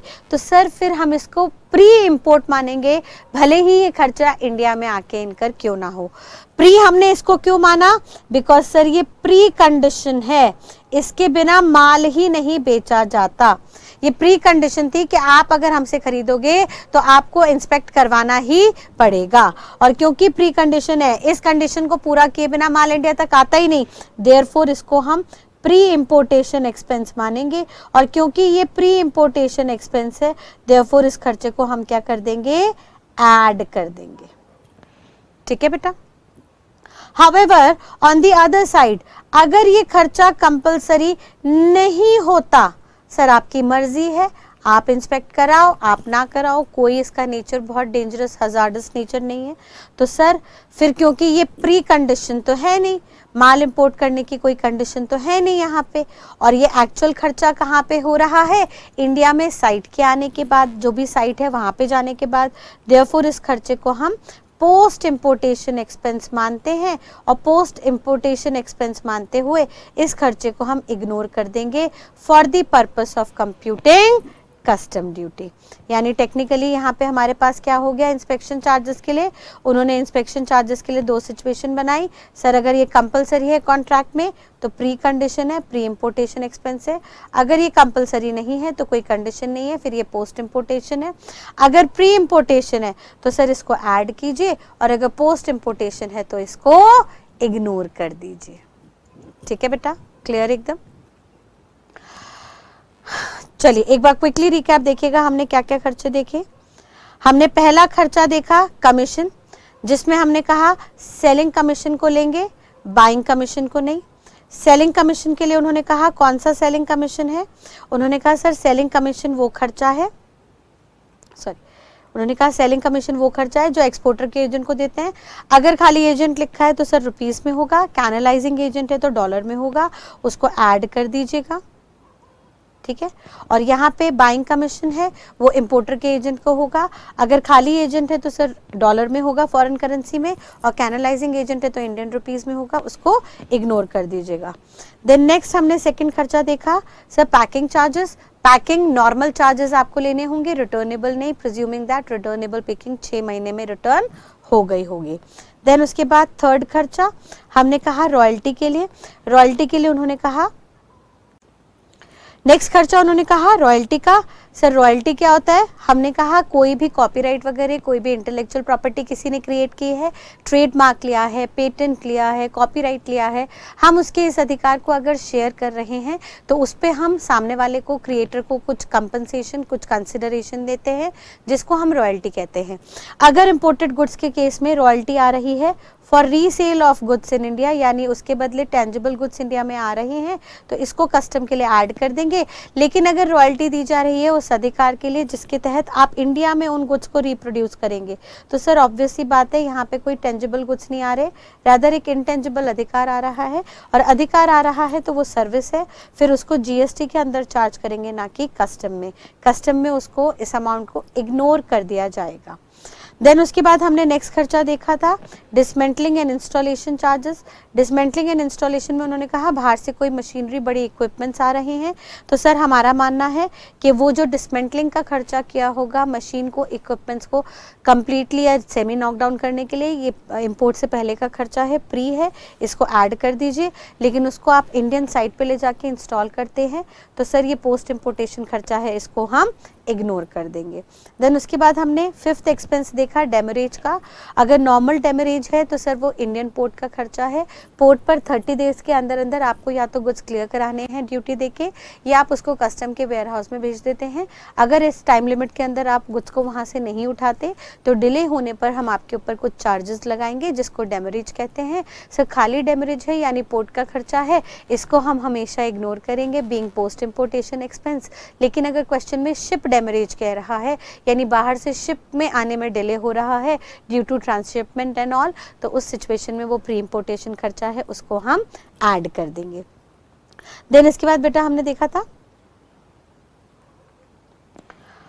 Inspection fees. Inspection fees के लिए उन्होंने कहा था कि बेटा अगर एक्सपोर्टर इंपोर्टर को कह रहा है कि आप जो भी सामान ले रहे हो उसको इंस्पेक्ट करके ही लगवाना, और वो इंस्पेक्शन इंपोर्टेशन की प्री कंडीशन है यानी इसके बिना एक्सपोर्टर माल भेजेगा नहीं, तो भले ही ये खर्चा इंडिया में आने के बाद हो रहा हो बट इसको हम इंपोर्टेशन की प्री कंडीशन मानते हैं जिसके बिना माल इंडिया तक नहीं पहुंचता, देयरफॉर इस खर्चे को हम असेसेबल वैल्यू में ऐड कर देंगे। हाउएवर अगर ये खर्चा कोई कंडीशन नहीं है, इंपोर्टर की अपनी मर्जी है, एक्सपोर्टर ने कोई रिस्ट्रिक्शन नहीं लगाई, तो सर फिर ये खर्चा ऑब्वियस सी बात है कोई कंडीशन में था नहीं और इंडिया में आने के बाद हो रहा है, देयरफॉर हम इसको पोस्ट इंपोर्टेशन मानते हुए इग्नोर कर देंगे। ठीक है बेटा, चलिए लास्ट देखिएगा, दो छोटे छोटे खर्चे और बच गए। हम 7th खर्चा देखते हैं।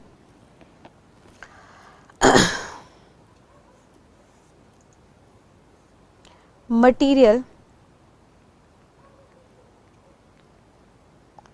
components, designs, etc. supplied by importer to exporter.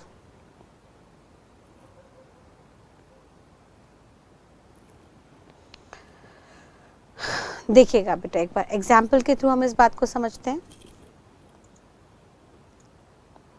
India में मेरा एक इंपोर्टर है वीडियोकॉन लिमिटेड, इसने एक नई ब्रांच खोली जिसके लिए इसको 2000 कंप्यूटर सेट्स चाहिए अपनी कंपनी के लिए। अब मान लीजिए ये यूएस बेस्ड माइक्रोसॉफ्ट कंपनी के साथ टाई अप करता है और उसको ऑर्डर प्लेस करता है कि I need 2000 computer sets for my company. ठीक है, अब ऑर्डर मिलते ही माइक्रोसॉफ्ट अपना प्राइस कोट करता है। माइक्रोसॉफ्ट कहता है सर देखिए अगर आप हमसे लेंगे कंप्यूटर सिस्टम तो हमारा एक मॉनिटर पड़ेगा 8000 रुपए का। उसके अंदर हम अपना सॉफ्टवेयर वगैरह डालेंगे आपके डिमांड के अकॉर्डिंगली, तो सॉफ्टवेयर की कॉस्ट पड़ेगी समवेयर 12000 रुपए। हम इसके अंदर सीपीयू डालेंगे आपके डिमांड के अकॉर्डिंगली 14000 रुपए का। हमारे अदर ओवरहेड्स इनकर होंगे और पेरिफेरल्स पे हार्डवेयर पे 6000 की। एंड मैं अपना प्रॉफिट मार्जिन लूंगा लेट्स से 5000, यानी अल्टीमेटली हमारा जो ट्रांजैक्शन वैल्यू फिक्स होगी, जो इनवॉइस प्राइस फिक्स होगा वो कितने पे होगा 45,000 पर यूनिट। अब वीडियोकॉन कहता है सर ये थोड़ा आप महंगा कोटेशन दे रहे हैं, मुझे इतना महंगा नहीं चाहिए। तो माइक्रोसॉफ्ट वीडियोकॉन को कहता है सर आप क्या चाहते हैं। अब माइक्रोसॉफ्ट इस ऑर्डर को खोना नहीं चाहता, क्योंकि यहाँ पे उसको बहुत बल्क क्वांटिटी में ऑर्डर आया है 2000 कंप्यूटर सिस्टम बनाने का।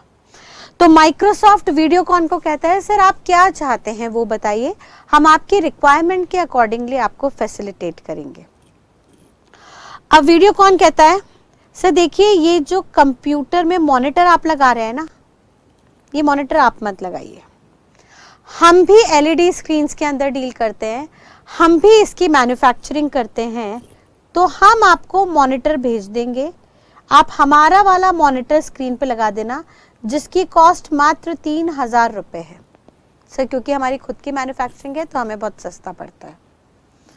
और सर हमारा जो सिस्टम है ये ऑब्वियसली मोबाइल सिस्टम होगा, यानी मोबिलिटी रहेगी, जो स्क्रीन है, जो लैपटॉप्स हैं, जो सिस्टम है, एक जगह से दूसरी जगह शिफ्ट हो सकते हैं। तो सर हमें एक अपना स्टॉक मेंटेन भी करना है, कल को कहीं ये ना हो कि छोटा सा टैब है और स्टाफ अपने बैग में ही रख के ले जाए और हम बाद में उससे पूछे कहाँ गया, तो वो कहे मैं तो अपनी टेबल पे छोड़ गया था। तो सर हमें एक ट्रैक रिकॉर्ड चाहिए, जिसमें हमारे उसके अंदर एक चिप लगी होनी चाहिए, हमारा एक आइडेंटिफिकेशन मार्क होना चाहिए, जिससे कोई भी हमारा सामान अपने पर्सनल यूज़ के लिए अपने घर ना ले जाए। इसके लिए मैं आपको एक डाई दे रहा हूं।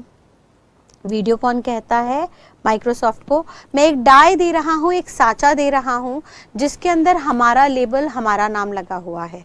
अब जब भी आप सिस्टम बनाएं तो आपका फ्रेश सिस्टम बन के आएगा, आप हमारे डाई से हर सिस्टम पे स्टैंपिंग करते जाइएगा, सो दैट हर सिस्टम के पीछे आपके नाम के साथ मेरा नाम भी जुड़ा रहे और मेरा कोई भी स्टाफ इस सिस्टम के साथ खिलवाड़ ना कर सके, क्योंकि हर सिस्टम के पीछे मेरा आइडेंटिफिकेशन मार्क है, प्रूफ है कि ये सारे सिस्टम्स मेरे हैं, ना कि किसी और के। ठीक है बेटा।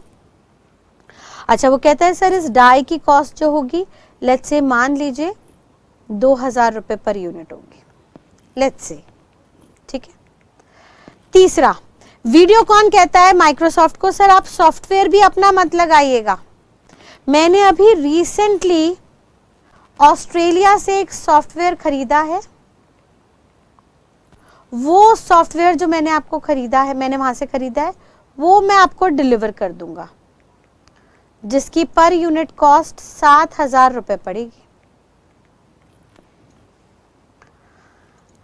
तो माइक्रोसॉफ्ट कहता है ठीक है सर आप दे दीजिए, कोई दिक्कत नहीं है, आपकी कई चीज में लगा दूंगा, बाकी मैं अपनी लगा दूंगा। ठीक है। यानी माइक्रोसॉफ्ट ने ना मॉनिटर दिया, ना सॉफ्टवेयर दिया, बाकी 3 चीजें दी, जिसके चलते इनवॉइस का प्राइस उसका। तो बेटा फिर इसमें 45,000 तो नहीं मिलेगा, क्योंकि मॉनिटर सॉफ्टवेयर सप्लायर रिसिपिएंट को दे ही नहीं रहा, एक्सपोर्टर बायर को दे ही नहीं रहा, बायर एक्सपोर्टर को, यानी सिंपल सी बात है, क्या ऐसे बायर सेलर को कुछ दे सकता है इनपुट? बिल्कुल दे सकता है। सर मैं बायर हूँ, मुझे अपने मन के हिसाब से कोई ड्रेस बनवानी है, मैं खुद अपने मन का फैब्रिक खरीद के टेलर के पास जाके दे के आती हूँ कि भाई साहब आप इस फैब्रिक पे मेरे साइज के हिसाब से रेडीमेड गारमेंट तैयार कर दीजिए, ड्रेस बना दीजिए। तो अब टेलर ऑब्वियसली मेरे इनपुट पे आउटपुट बनाएगा, ड्रेस तैयार करके देगा, और जब फिर वो ड्रेस देगा तैयार करके तो अपने लेबर चार्जेस ही तो लेगा, मुझसे फैब्रिक की कॉस्ट थोड़ी ना मांगेगा, क्योंकि फैब्रिक तो मेरा था और मेरा खरीदा हुआ फैब्रिक मेरे ही नाम से ड्रेस बन के मेरे पास आ गया। तो इसके लिए लेबर जो टेलर है अपने लेबर चार्जेस के अलावा मुझसे फैब्रिक की कॉस्ट तो नहीं मांगेगा ना। तो सेम हियर, इंपोर्टर ने एक्सपोर्टर को रॉ मटेरियल दिया उसके आउटपुट में लगाने के लिए, तो ऑब्वियस सी बात है एक्सपोर्टर रॉ मटेरियल की कॉस्ट तो इंपोर्टर से चार्ज नहीं करने वाला। ठीक है। यानी अल्टीमेटली इनवॉइस प्राइस कितना होगा?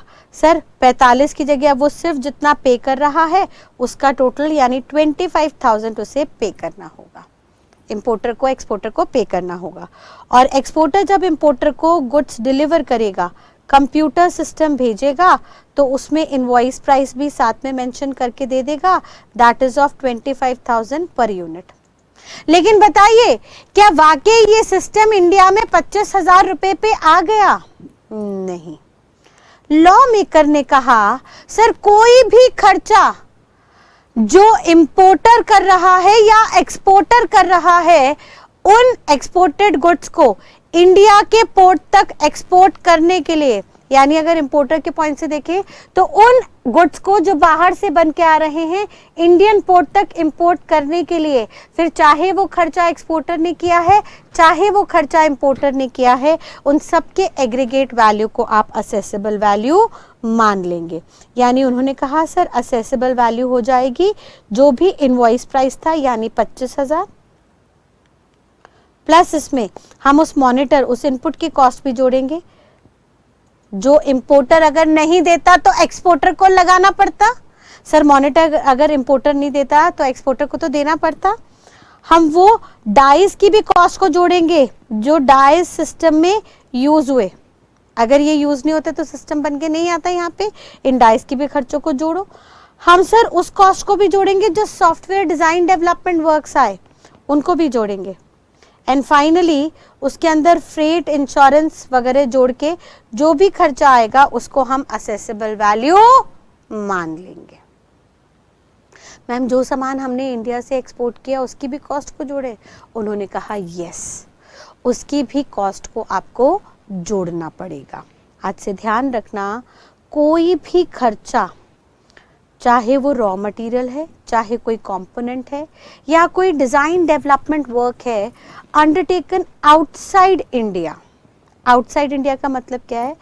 उन्होंने कहा सर मॉनिटर डाई वगैरह जो भी इनपुट है और जो भी मशीन वगैरह है वो चाहे इंडिया से खरीद के दे, हमें कोई दिक्कत नहीं, लेकिन जो भी डिजाइन्स हैं, रिसर्च वर्क है, इंजीनियरिंग वर्क है जिसमें इंजीनियर्स की जरूरत पड़ रही थी, या डेवलपमेंट वर्क है जो इंपोर्टर एक्सपोर्टर को दे रहा है, इसकी कॉस्ट को इंपोर्टेड गुड्स के अंदर आपको सिर्फ और सिर्फ तभी जोड़ना है जब ये इंडिया से बाहर अंडरटेकन हुए।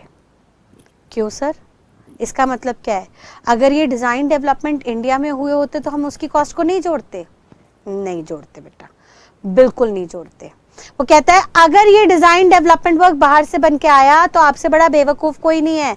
आप बाहर से डिजाइन खरीद रहे हो, इंडिया से कैश आउटफ्लो बाहर गया, फिर वो जो डिजाइन आया आप उसको खुद इंडिया में नहीं यूज कर रहे, उस फॉर्मूले को आपने किसी तीसरे बाहर बंदे को दे दिया और जिस बाहर बंदे को दिया उसको फिर आप फाइनल प्रोडक्ट बनाने के लिए उसको दे रहे हो, जिस पे फाइनल प्रोडक्ट पे अगेन आपकी जेब से पैसा बाहर खर्च हो रहा है, कैश आउटफ्लो जा रहा है। तो सर ऐसी स्थिति में हम इस चीज को एनकरेज नहीं करेंगे। जो भी खर्चा आपका हुआ है उसको हम असेसेबल वैल्यू के लिए ऐड कर देंगे। जैसे ही हम ये खर्चा ऐड करेंगे असेसेबल वैल्यू बढ़ जाएगी, वैल्यू बढ़ी तो ड्यूटी आपको बढ़ी हुई देनी पड़ेगी। यानी इसका मतलब ये है कि अगर ये रिसर्च वर्क, ये डिजाइन वर्क, ये डेवलपमेंट वर्क इंडिया में हुआ होता और इंडिया से फिर हमने बाहर एक्सपोर्ट किया होता अपने प्रोडक्ट के अंदर यूज करने के लिए, तो उसका वैल्यू को हम यहाँ असेसेबल वैल्यू में कभी नहीं ऐड करते। नहीं ऐड करके वैल्यू हमारी कम हो जाती, ड्यूटी कम देनी पड़ती, और ये छूट हमने जानबूझ के दी है in order to provide encouragement of Indian research work. हम चाहते हैं इंडिया में ज़्यादा से ज़्यादा रिसर्च एंड डेवलपमेंट वर्क हो, तो उसको बढ़ावा देने के लिए यहीं के काम को अगर आप बाहर प्रमोट करते हो तो उसकी वैल्यू को हम कभी भी नहीं जोड़ेंगे। ठीक है बेटा, यानी इसका क्रक्स क्या निकला? हम ये कह सकते हैं, सिंपल सी बात, इंपोर्टर एक्सपोर्टर को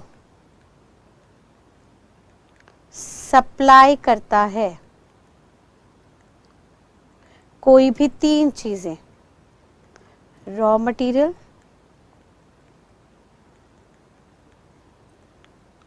कंपोनेंट, डाइज एटसेट्रा, और डिजाइन, रिसर्च, ये वर्ड्स ध्यान रखिएगा, इंजीनियरिंग और डेवलपमेंट वर्क, बट इसके लिए कंडीशन है अंडरटेकन आउटसाइड इंडिया। कैसे पता लगेगा इंडिया से बाहर रिसर्च वर्क हुआ है? सर इसकी पेमेंट फॉरेन करेंसी में होगी इन जनरल, ठीक है, यानी अगर ये अंडरटेकन इन इंडिया हुआ है, कैसे पता लगेगा? इंडिया में आपने रिसर्च करवाई है, सर इसकी पेमेंट इंडियन रुपीस में हुई होगी। अगर इंडियन रुपीस में हुई है तो इस खर्चे को आपको नहीं लेना। So as to encourage more of research in India, हम चाहते हैं नई नई चीजें इंडिया में इन्वेंट हो, सो दैट ग्लोबली हमारा रिकॉग्निशन हो, हमारी डिमांड बढ़े। हाउएवर रॉ मटेरियल कंपोनेंट्स आप चाहे इंडिया के बाहर से खरीद के लाओ या आप इन इंडिया से खरीद के दो, अगर ये तीनों सामान सप्लाई करता है importer to exporter to be used in output to be imported in India, जो भी इंडिया में आउटपुट इंपोर्ट होके आ रहा है तो उसकी वैल्यू को हम प्रोपोर्शनेटली ऐड कर देंगे। प्रोपोर्शनेटली का मतलब क्या होता है बेटा? भाई सिंपल सी बात है, इंपोर्टर ने एक्सपोर्टर को 10,000 यूनिट भेजे 10,000 यूनिट भेजे, बट उन 10,000 में से लग के आए खाली 2,000 यूनिट, तो कितनी कॉस्ट जुड़ेगी? सिंपल सी बात है, 2,000 यूनिट की कॉस्ट जोड़ दी जाएगी। क्लियर है? यानी मैं ये कह सकती हूँ बेटा, अब हम ये कह सकते हैं कि जब भी हम इंडियन पोर्ट पे असेसेबल वैल्यू निकालेंगे एट इंडियन पोर्ट, तो हमें कुछ बातों का ध्यान रखना होगा। हम क्या कहेंगे? हम वो सारे खर्चे ले लेंगे, all expenses incurred in relation to imported goods, जो भी गुड्स इंडिया में इंपोर्ट हुए हैं उन पे जितना भी खर्चा हुआ है, फिर चाहे वो खर्चा एक्सपोर्टर ने किया हो, एक्सपोर्टर ने क्या क्या खर्चे किए होंगे, सब कुछ भी नाम दे सकते हैं, cost of production, loading charges, etcetera etcetera etcetera, या वो खर्चा इंपोर्टर ने किया हो। अब इंपोर्टर कौन कौन से खर्चे कर सकता है? सर वो कर सकता है on behalf of exporter himself, exporter के बिहाफ पे खर्चा किया इंपोर्टर ने, क्या क्या खर्चा कर सकता है एक्सपोर्टर के बिहाफ पे? सर उसके एजेंट को सेलिंग कमीशन देना, ठीक है, उसके लिए रॉ मटेरियल खरीद के लाना, उसके लिए कंपोनेंट्स डिजाइन्स वगैरह खरीदना, एंड सो ऑन। ये सारे खर्चे किसके हैं भाई? हम कैसे माने किसके बिहाफ पे है? तो आप सिंपल सी बात ध्यान रखिएगा, इंपोर्टर ने वो खर्चे एक्सपोर्टर के बिहाफ पे किए जो खर्चे अगर इंपोर्टर नहीं करता तो एक्सपोर्टर को वो खर्चे करने पड़ते गुड्स को वहां से एक्सपोर्ट करने के लिए।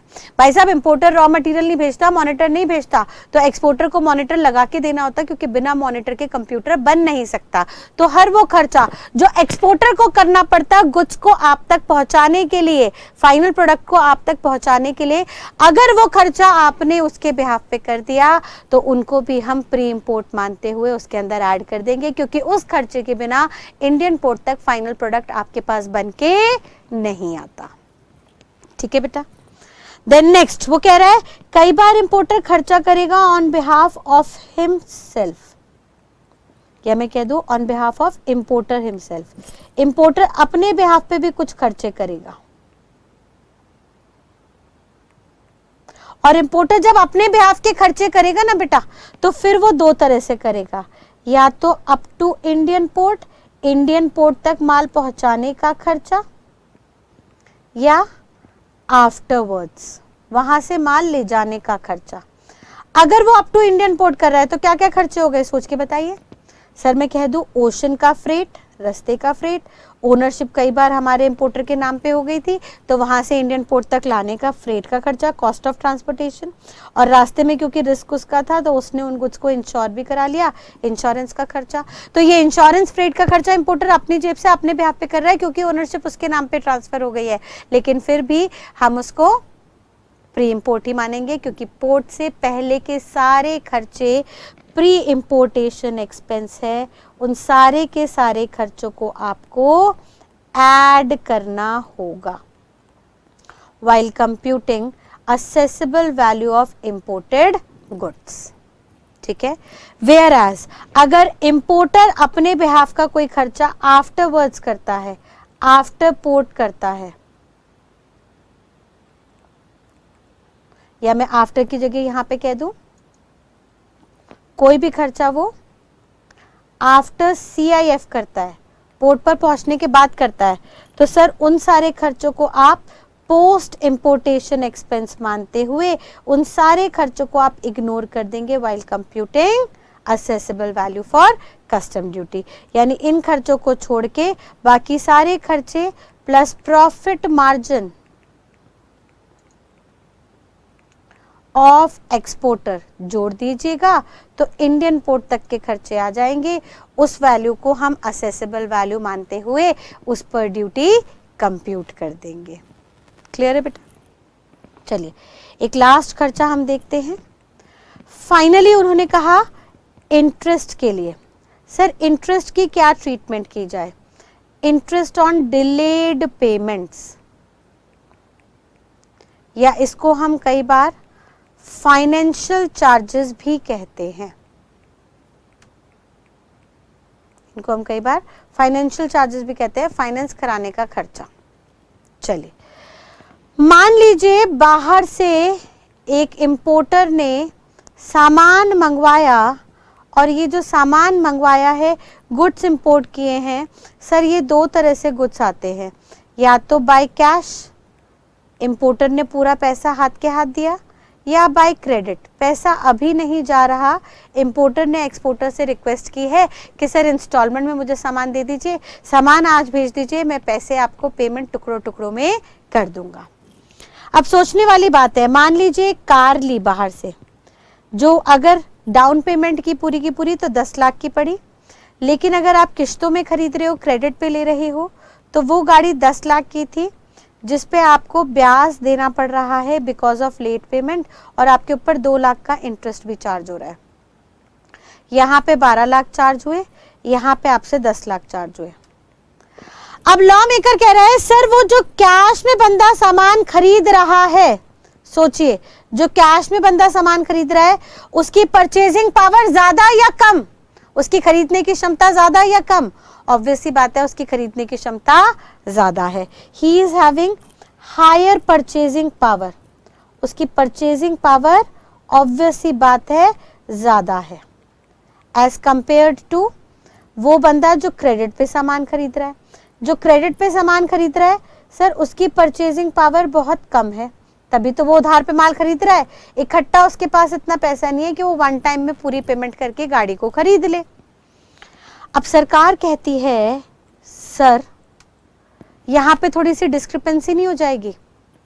वो बंदा जो किश्तों पे खरीद रहा है उसके लिए आप असेसेबल वैल्यू में पूरा इंटरेस्ट जोड़ देते हो, और वो बंदा जो किश्तों में माल नहीं खरीद रहा उसके लिए इंटरेस्ट क्योंकि चार्ज ही नहीं हुआ तो आप उसको लेते नहीं। अदर थिंग्स बीइंग कांस्टेंट, अभी हम फ्रेट, इंश्योरेंस और बाकी खर्चों को अगर इग्नोर करके समझें और इसी अमाउंट को असेसेबल वैल्यू माने तो आपको नहीं लगता एक दिक्कत है? सर जिसने कैश में खरीदी गाड़ी उसको तो कस्टम ड्यूटी लेट से 40% के रेट से पड़ी 4 लाख रुपए, और जो क्रेडिट पे खरीद रहा है उसको कस्टम ड्यूटी 40% के हिसाब से 4,80,000 पड़ रही है।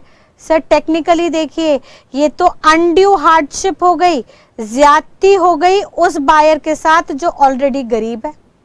सर एक गरीब बायर जो किश्तों में जैसे तैसे पेमेंट कर रहा है, जैसे तैसे 2 लाख का एक्स्ट्रा खर्चा उठा रहा है, उसके ऊपर आप उस इंटरेस्ट को आप असेसेबल वैल्यू में जोड़ के उसके ऊपर 80,000 रुपए का सरप्लस टैक्स और चार्ज कर रहे हो।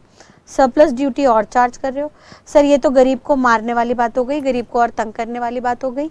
तो चलिए सरकार ने कहा ठीक है जी, हम इस बात को मद्देनजर रखते हुए अब इस अनड्यू हार्डशिप को खत्म करते हैं और हम कहते हैं कि ड्यूटी निकालने के लिए इंटरेस्ट के एलिमेंट को आप असेसेबल वैल्यू में मत जोड़िएगा।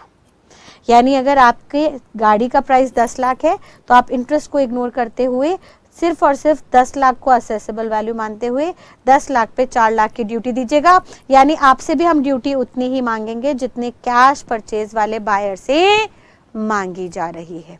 यानी टेक्निकली लॉ क्या बना कि generally interest on delayed payment या ये जो फाइनेंस का खर्चा है, फाइनेंशियल चार्जेस है, that shall be ignore for the purpose of computing custom duty.